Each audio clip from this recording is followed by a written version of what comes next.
Ron, what are you doing? What does it look like I'm doing? I'm making paint. We got an expert on the podcast today, and I want to make sure I'm ready.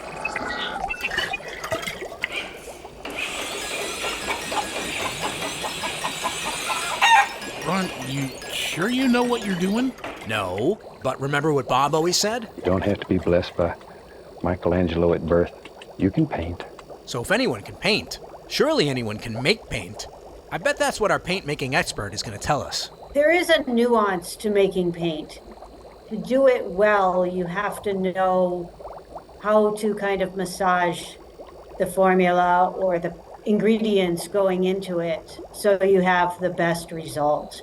That doesn't sound like anyone can make paint. Massage. Nuance. Peapod sold me the formula for half a walnut and a pint of blueberries. Look, I got the whole list right here. Wow, the formula. Maybe we can make paint. You can't just write down the formula. You can't make the paint just by reading the ingredient list or reading even the proportions. You have to feel the paint, and especially with oil paint. Fine. I got a better idea. Tom, fire up the Joycopter. I guess I'm gonna have to do this the hard way. Ron, where are you going? To a paint factory in New York. If I need to feel the paint to better understand it, it's the only way! But you're not a painter! Exactly! So then, I'm gonna fly over to Massachusetts to talk to a certified Ross instructor about the importance of using Bob's paints! Who's gonna clean up this mess you made? Let's get this baby in the air! You are, Tom! You are!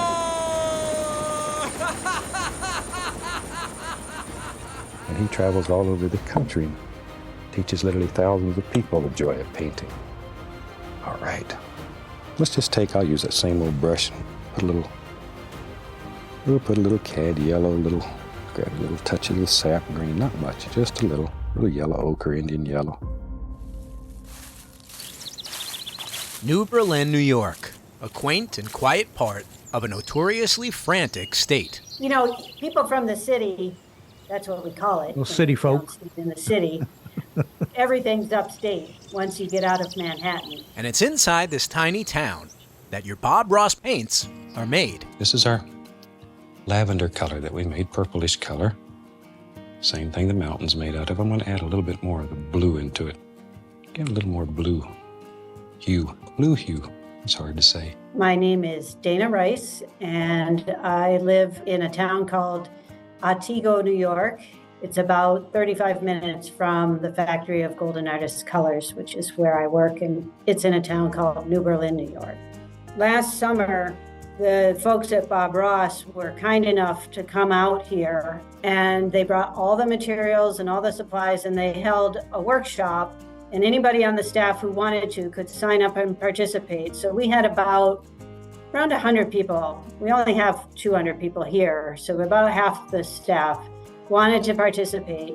And we had a big tent set up on the hill. Let's just do a happy little painting today. It's such a beautiful day.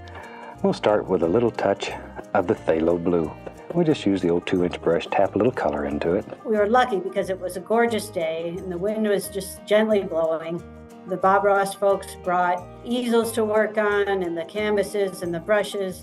They helped everybody go through and create a little mountainscape with trees and the clouds in the sky. And it was fabulous. Everybody had a great time.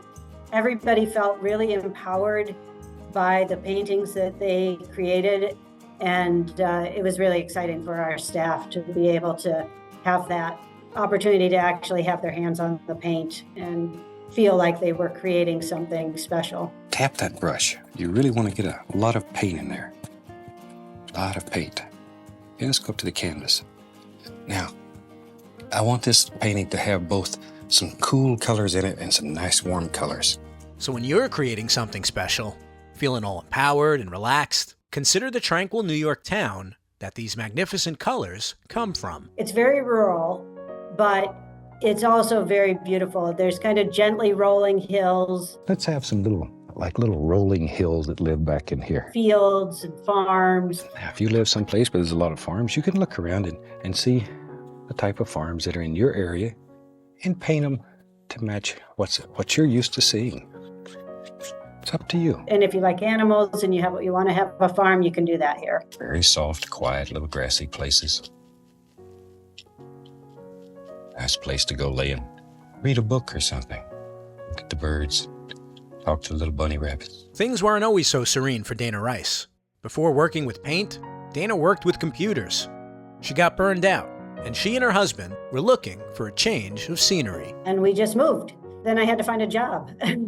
My father actually was an artist, and he used Golden Artist colors, so I was familiar with the brand. And when I found out that they were here in central New York, not too far from where I was living, and they had a job come up for a product manager. It's a great company. I've been here 20 years and have had the fortune of being able to wear a few different hats along the way as I've been here, which is great because it's given me a broad experience, and it keeps things interesting when you get to have new challenges. It's been a good ride. Golden Artist Colors came to life in 1980 in a 900 square foot renovated barn. My father was a carpenter, and I built a few barns. It's not this easy. But the man who owned that barn, Sam Golden, wasn't there to make paint. At least, not at first. When Sam moved up from the city and he came to New Berlin, he came here to this property where the factory is built. Is his property. And the plan was to retire and to go play golf and to relax. It's just he wasn't that kind of guy, and it didn't last very long. And he got itchy, and he said, you know what? I want to still make paint. I'll make paint for my friends. And he roped his son, Mark, into the business, who was not planning to make paint for a living, but he said, okay, I'll help you. Golden's first couple of years were financially challenging. Sam and his wife Adele used every resource they had to keep the business alive. But things took a turn thanks to the Golden family's hustle, their attention to detail, and the loyal support they were gaining from professional artists. Our building here went from a 900 square foot barn to 50,000 square feet is our facility here. And then we have another 45,000 square foot shipping facility where all of our finished goods live until they ship out in an adjoining town. We really try to find ways that we can celebrate the artist and those relationships that we can form with them over time. It's not so much about the paint. The paints are tools, and we make those tools that allow the artist to turn whatever they're envisioning into their own reality and to see their visions come to life. We want some life in the sky. There we go. Just keep it going. Stacey Sparrow is one of those visionary artists that Dana's talking about. In 7th grade, I got a Bob Ross art kit for Christmas. And I was like, oh, like life is complete. This is what I'm going to do. So I knew that I wanted to be an art teacher, and I wanted to paint, and I wanted to make art myself, and I wanted to make art with other people. And in 7th grade, like that was the decision. Get a little more of the sap green. Sometimes it's fun to do little things. You have to make big decisions when you paint because you have unlimited power. You start to like think about these things Bob would say, like a thin paint sticks to a thick paint. And I always talk about that in my class. I'm like, what does that even mean? You're not using water. So to a layman or just somebody who's walking in and never doing this before, you know, we discuss all these little Bobisms and how they relate to the paint and how to use them effectively. Stacey opened Art on the Rock Studio to make art attainable to everyone. And I wanted to share art with other people. Like Bob really was the catalyst for that, because I was like, well, he's making other people paint, and that's really cool. And I think everyone should have that outlet. I'm gonna leave a little area open right here so it'll look like a little sheen of light coming across the water on the finished. There we are. See how easy that is? See, if you're doing that, painting along with me, already you're a fantastic artist. You know, I start my class off and we're just depositing a few little X's of pigment. And I tell them, like Bob would always kind of deposit paint, then we're going to make it pretty. And, you know, they make a few X's, we wipe off our brush, we soften it up, a few hairs and some air, and all of a sudden you have a sky. And it's just cool because it really does, it just kind of goes on like butter. Was like butter. Like butter. like a big stick of butter. 5 years ago, Stacey took the leap from Bob Ross superfan to Bob Ross instructor. I can be like Bob reincarnated in Massachusetts. I was like, this is so cool. I really want to do this. And destiny led her to the Bob Ross workshop in Florida. It was just like Bob all day, every day. When you go there, it was pretty cool. I had never actually painted with oils before going there. I was always an acrylic painter. So it was exciting to try something new. Stacey soon realized that the Bob Ross oil paints were special.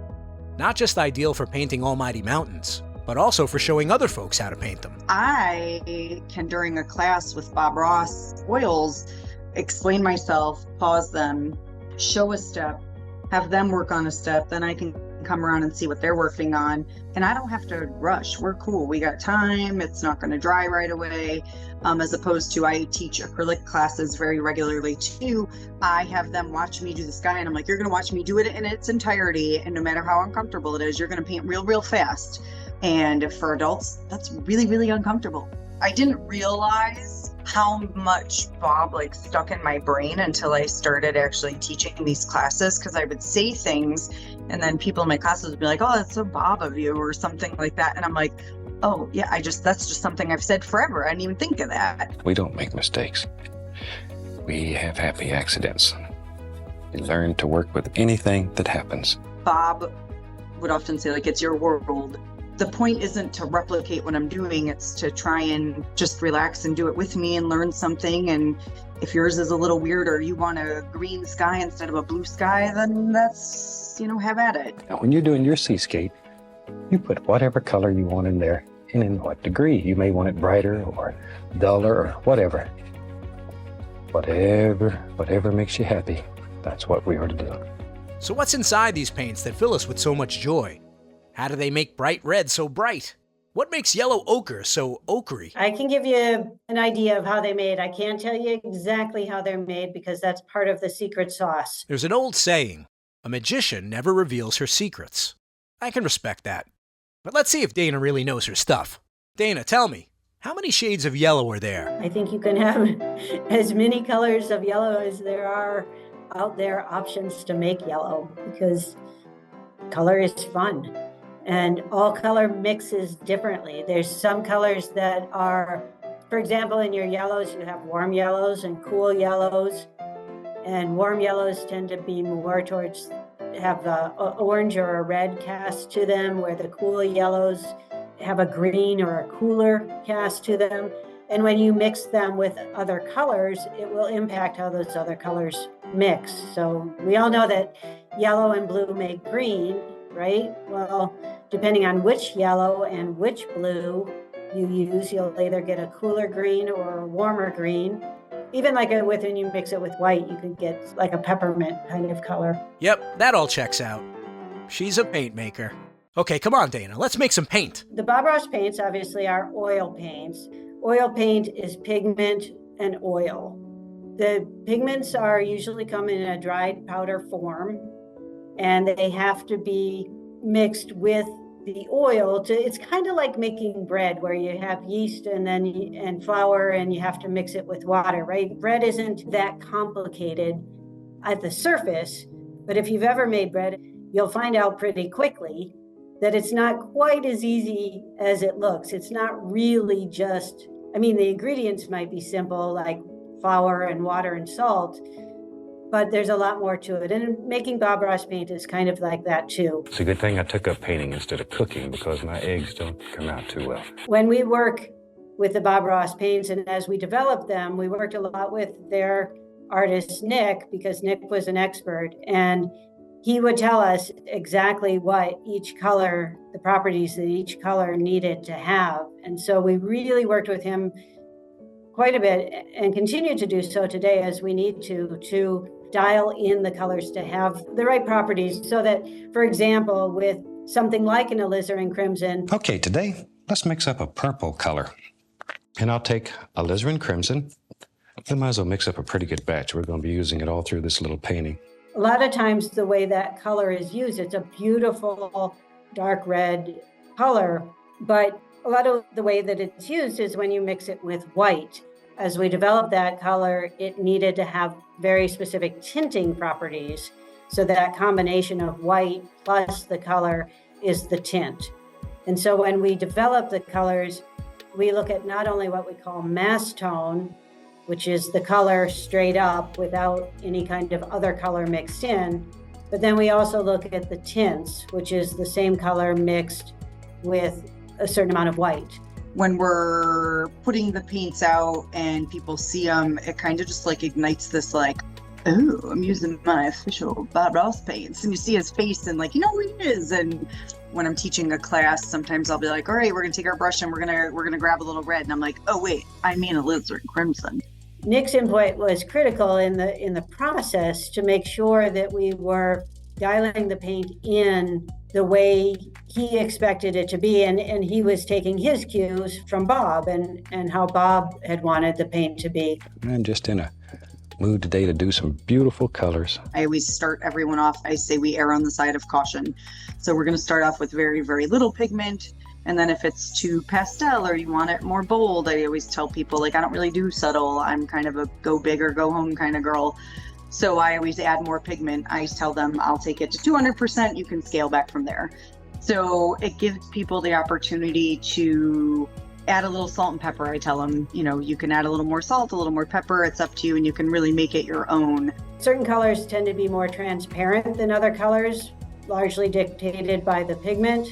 Certain colors need to have more opacity, so they need to have covering power. And that's like your earth colors tend to be your colors that will be able to have a greater level of opacity and cover more. So like black or brown. Those earth colors tend to be natural pigments. They are naturally mined. So they come literally from the earth. And because of that, there sometimes can be some variations. That's right. Some of your Bob Ross paint comes straight out of the dirt. I'm gonna add a little dirt bank back here. I'm using straight Van Dyke brown. Take a little brown and a little white, mix it together. If one channel of, say, burnt sienna is being mined and that either develops into a different vein or a certain vein is tapped out and they have to start mining from another area, that can impact the color. Are there people in mines right now, like mining burnt sienna pigment? Oh yeah. As we down in speak. the ground. Yep. Shout out to all our Pigment Mining Podcast fans out there. And hey, when you're tapping your burnt sienna or your Van Dyke brown, try to keep it to one vein. A lot of those pigments come from the same mines, even now, that artists like Da Vinci was using, or some of the famous artists from back in the 15, 16, 1700s were using the pigments that are still mined today. That kind of legacy is kind of mind-blowing when you think about it. That is kind of mind-blowing. And get this. Yeah, a lot of the names are from pigments. So phthalo blue is a pigment. So the name itself is not a made-up name. It's just simply the name of the pigment that makes that particular color. Phthalo wasn't the name of Bob's cat? No, not some person, not some cat. And hey, who's that guy? We have a paint maker that works in a special paint making room where he mixes the paint. We just mix this till it's the right flavor. He mixes together the oil and the pigment and adjusts the properties. When he thinks he's got it, and he'll run it over a mill, which is what kind of crushes the pigment and makes it fine, so it's not like sand but smooth. And when he's got that milled to the right color space and the right consistency, he will pass that off to our QA lab, and they will check the paint and they will check the dry time to make sure, because you want the dry time dialed in to a certain expectation. Again, different pigments dry at different rates. So something like an alizarin crimson would dry slower than an earth pigment like a burnt sienna. They dry faster generally. When you put pigment in with oil, it has to sit for a little while so that the oil is absorbed into the pigment. It needs a little resting time. And so there is a wait period when we make oil paint so that oil has a chance to fully absorb into the pigment. And after your pigment oil mixture has reached its proper temperature, it goes to our filling station And we have the tubes, the Bob Ross tubes. Filling people take the paint from a bucket, essentially, and put it into the hopper at the top. And the gears are set up, and it will dispense an appropriate amount of paint to fill either a 37 mil tube or a 200 mil tube. Here at the factory, the machines crimp your Bob Ross paint tube to the right height. They slap that famous label on. And then it will go into a corrugated box for shipping. And it goes onto a pallet and it gets shipped down to the Bob Ross warehouse. When I hear you describe this and I think of manufacturing in any sort of way, just as kind of a conceit of somebody who's never probably set foot in a factory unless they were on a tour, I think of that ding, ding, ding, ding, ding, ding, ding, ding, the whole the assembly line thing. Is that an accurate picture of paint making in the 21st century? Oh, yeah. There's a lot of clanging and banging that happens and whirring. The equipment over time has become more and more automated, but there's definitely still people involved, and there's people that place the tube in the right position so that the machine can fill it. And when it comes off, it gets inspected. And when the label goes around, they have to set up the labeling machine to make sure that the label is going on. So you have the Bob Ross face on the front of the tube and not on the side. Quality control. Yeah. Do they play the song in the factory? Ding, ding, ding, ding, ding, ding, ding, ding. Yeah. I think that would motivate everybody to kind of do a good job. I feel like that's what that music is for. Yeah. And how do you even qualify to be a paint maker anyway? What goes on your resume? The paint maker has the skills to evaluate the paint as he's making it. So sometimes you might need a little bit more oil than you did last time, or maybe you'll need a little bit more pigment, or maybe the oil and the pigment aren't coming together quite the way you expected because it's cold outside today, or it's hot outside. And even something like temperature or humidity level can have an influence on how paint is made. And so for those reasons, there's a little bit of artistry that goes into making that paint as well. Does the paint maker wear a lab coat? I picture a lab coat. He does wear a lab coat, yes. I knew it! Every time I see a lab coat, I think paint maker. So there are some other products in the Bob Ross line besides just the oil paint. Of course, the oil paint is the star, but the supporting products are there as well.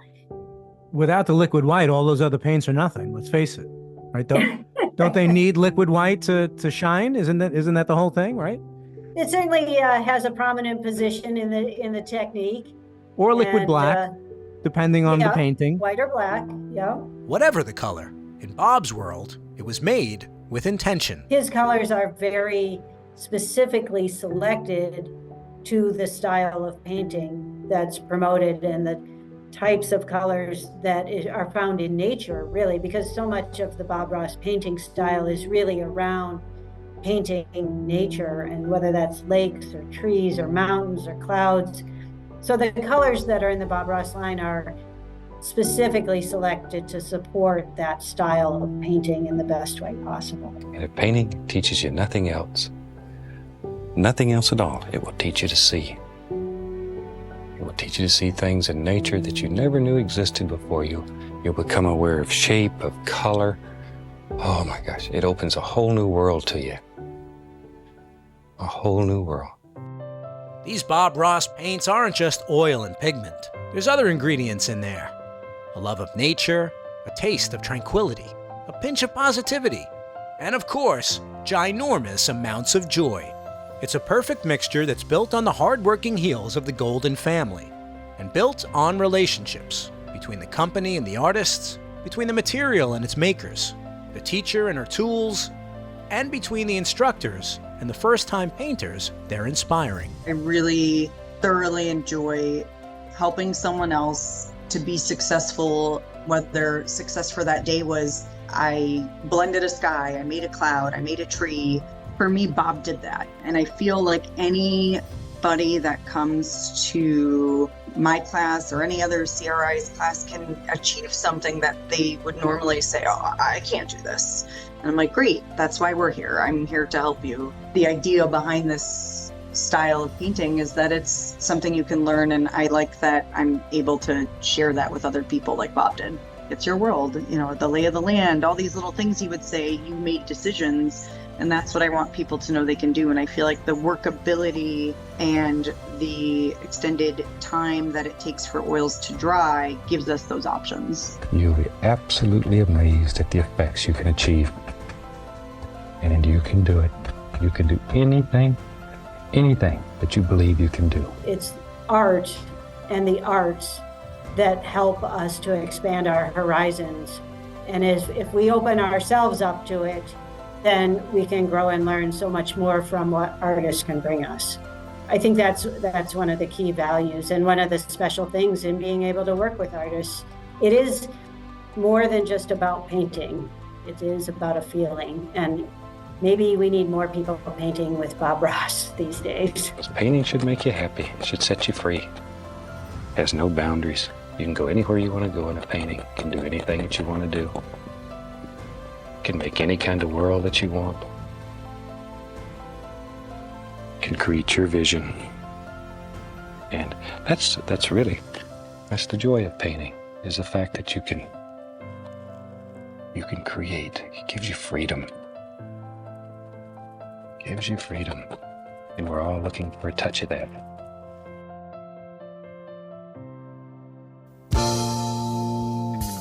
The old clock on the wall tells me we've got another finished podcast episode.